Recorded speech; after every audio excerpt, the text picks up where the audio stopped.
Looking ahead at 5, some of the best players in college hoops are right here in Spokane for the women's NCAA tournament. The Sweet 16 games just got underway in the arena, and we'll take you there live. We're heading into a pretty pleasant weekend, above average temperatures and a little bit of sunshine. And after superstar Juju Watkins suffered a season-ending injury, we're taking a look at the Trojans game tonight in Spokane. Good evening and thank you for joining us for KREM 2 News at 5 tonight. I'm Mark Hanrahan. It's good to have you here tonight. I'm Whitney Ward. We do start with an update now on the investigation into a deadly drive-by shooting in Moses Lake over the weekend that left a teenager dead and 4 others injured. U.S. Marshals arrested 18-year-old Matthew Valdez in Beaverton, Oregon this morning. We've also learned they served a search warrant at a home in Spokane yesterday. The agency said it was targeting Jose Beltran, another one of the wanted suspects. Beltran is charged with first-degree murder and 5 counts of assault, among other charges. Police say there is a reward of up to $10,000 for information leading to the arrest of Beltran. He should be considered, though, armed and dangerous. And that is not the only story that's breaking at this hour we are following on. We just learned that Pullman Police Chief Jape Opgennorth resigned yesterday. The city of Pullman made that announcement this afternoon. The move comes after he had been on administrative leave since mid-December for domestic violence accusations. Last month, a Whitman County judge denied a request for a protection order against him, effectively closing a sexual assault case against him. At the time, the judge cited a lack of substantial evidence and found the accuser had omitted key messages from their exchanges. But the ruling also denied Opgennorth's request for a harassment order, stating that both parties attempted to manipulate each other. City officials say Commander Aaron Bashirs will stay as acting police chief until the city picks a new one. Today, Moscow police announced the arrest of a fugitive from Kentucky. 43-year-old Aaron Hypes was wanted for manslaughter, trafficking fentanyl, and being a repeated felony offender. MPD says they called in the Latah County SWAT team and arrested Hypes in North Moscow. Kentucky law enforcement had contacted them after they suspected he was in the Latah County area. Right now, he's in the Latah County jail. After a year of planning and preparation, the women's NCAA tournament games are underway in the Spokane Arena. And tonight, we've got team coverage. KREM 2's Shannon Mounty is reporting from unofficial team fan bases all across Spokane. And our Caitlin Galloway is going to tell us about some of the important names here this week. We begin, though, with KREM 2's Andrew Quinn with more on one of the biggest stars who had her season cut short right before the Sweet 16. Andrew?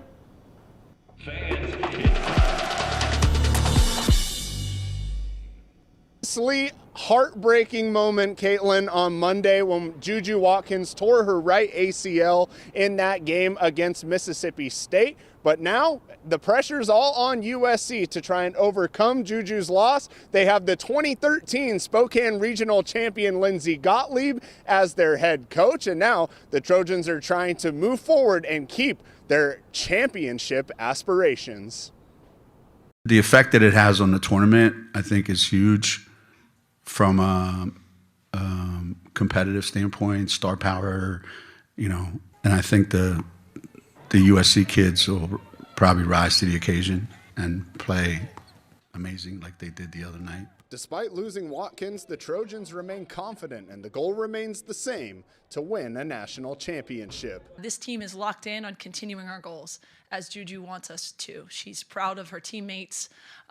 She's with us 100% in, mind and spirit. And this team is really focused on continuing our journey and achieving our goals. Their competitive spirit has not been impacted. They're here to win and they want to win, and we believe that we can win, even though the path looks a little different than it did just a few days ago. USC will now rely heavily on forward Kiki Iriafen, who won the Spokane Regional in 2022, playing alongside the Hull twins with Stanford. We're all trying to step up and have our same roles, but taking on a little bit more as well, and the goals still remain the same. From the beginning, we wanted to win a national championship, and that doesn't change. So we know we're playing a lot more than just ourselves. We're playing for Ju as well. So I think that's really where our mindset is right now. There has been a huge outpouring of love and support for Watkins, including from fellow players in this region who have experienced the same injury and long road to recovery. For Juju, your heart breaks for just the devastation that, especially during the tournament, of not being able to be out there with your team during the most important part of the year. We empathize for her. We've been there, and we know how much it sucks, but you don't get to be as good as Juju if you don't have a great motor, a great work ethic, and she's going to attack this process just as she's attacked basketball, and just as she's great at basketball, she's going to be great at this recovery process. It's hard, but staying present in the moment, trying to work day to day, not worrying about the future, not worrying about anything you could have done to prevent it, because sometimes things just happen. But yeah, really just leaning on that support system, ask all the questions, and stay present in the moment.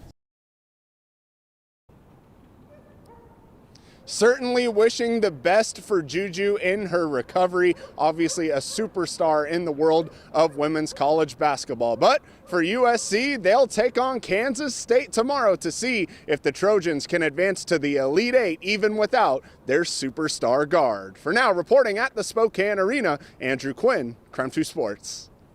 Andrew, thank you very much. And this Spokane Regional is also a homecoming of sorts for Kennewick's Talia von Oelhoffen. The Chiawana High School alum is enjoying her first season at USC after spending 4 years at Oregon State. She won a 2B state championship here in Spokane back in 2019 with Tri-Cities Prep. She is excited to return close to home and play in front of friends and family for the first time in several years. It's just crazy to be back. I think I've had a long journey these 4 years, and so for it, hopefully not my last games, but to kind of be towards the end of my career playing here, all my family's going to be able to come. Some people that have never been able to come to my games before in my career. So it's a blessing. I'm super grateful to be here, to have all my family come support and just be in a city that, I didn't grow up in, but grew up close and was here all the time at the warehouse, the hub, whatever it is. So it feels like home, and I'm super excited. Tip-off between the Trojans and Kansas State set for 5 p.m. tomorrow. By the way, those tickets are still available. Well, the day is finally here. The first set of games of the women's NCAA tournament. Tip-off between LSU and NC State started just a few minutes ago. KREM 2's Caitlin Galloway is joining us now from the arena with more on some of the local stars coming through Spokane. Caitlin?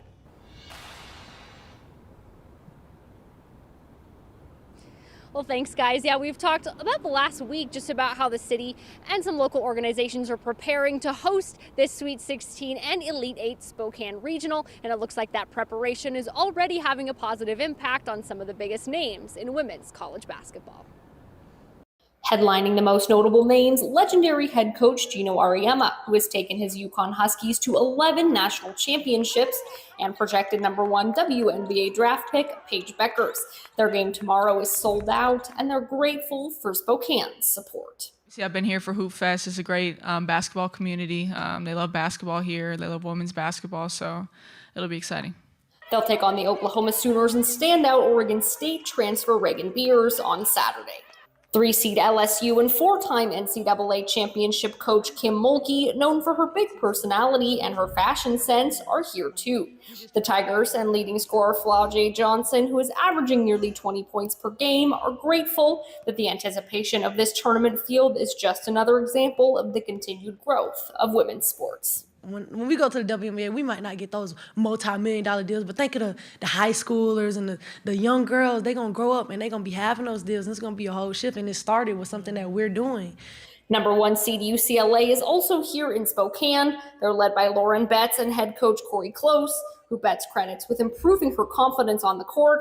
She also sees the best in women's college basketball. We've been scratching and clawing for that kind of growth for a really long time, and credit to these women in this current field for how they've earned that, and thank you to all the people who have come before us to blaze that kind of trail. But it is truly a special time to be involved in women's basketball, and I just think we're scratching the surface. The best is still yet to come. Well, she said it best, there could not be a better time to be excited about women's sports. That first game is going on right now, and we'll have more coverage as the tournament goes on. It runs through Monday. In Spokane, Caitlin Galloway, KREM 2 Sports. Very much. And coming up, we'll hear from KREM 2's Shannon Mowdy about the visiting fans' hotspots in Spokane. That story is coming up at 5:13 tonight. All right, let's switch gears and talk weather on this Friday evening. We had some showers earlier today, but now we're looking ahead to the weekend. Yeah, it was dry down there at the arena, at least for right now. Chief Meteorologist Jeremy Legoo tells us what's in store for the rest of the evening. We have a couple of scattered showers popping up, but for the most part, we are on the backside of some of that more widespread rain. That's moving into Idaho. Places like Coeur d'Alene going to see a little bit of rain activity, but the sun has already worked its way out over in Spokane. 51 degrees in town, not all that bad. Mid-50s out in central Washington. And down across the Palouse, still in the 40s with some of that cloud cover, but there's our storm. This thing has been slowly lifting to the north. We've talked a lot about this in the past. A storm going like that, forecast models are exceptionally bad at it. What we do know is what happens as these waves move in. Between waves, we'll catch a break. We have a big swath of dry air moving in, so a few scattered showers wind up working their way out, and then it's all about the sunshine. Rain still coming down. I think Coeur d'Alene, you have another little round moving through. Sandpoint, a quick break, and then another round, but really most of eastern Washington winds up drying out. Tomorrow, a mix of clouds and sun. Maybe a couple of stray showers up in the mountains, but that is it. Sunday, mostly sunny as we move through the day. It is going to be a beautiful March day. In fact, I've said it repeatedly, but Sunday would go into the books as an incredible March day if it weren't for how warm we got the past couple of days. 53 degrees tomorrow, 57 and sunny on Sunday. And Monday, well, Monday brings a chance of rain back to the forecast. Weekend anyway. Jeremy, thank you. It was a very big day for nearly 50 people in eastern Washington, and they officially became U.S. citizens. We'll take you to the ceremony coming up in about 12 minutes. Fans from across the country flocking to Spokane. Tonight, we'll show you how some bars and restaurants are providing them a home base away from home.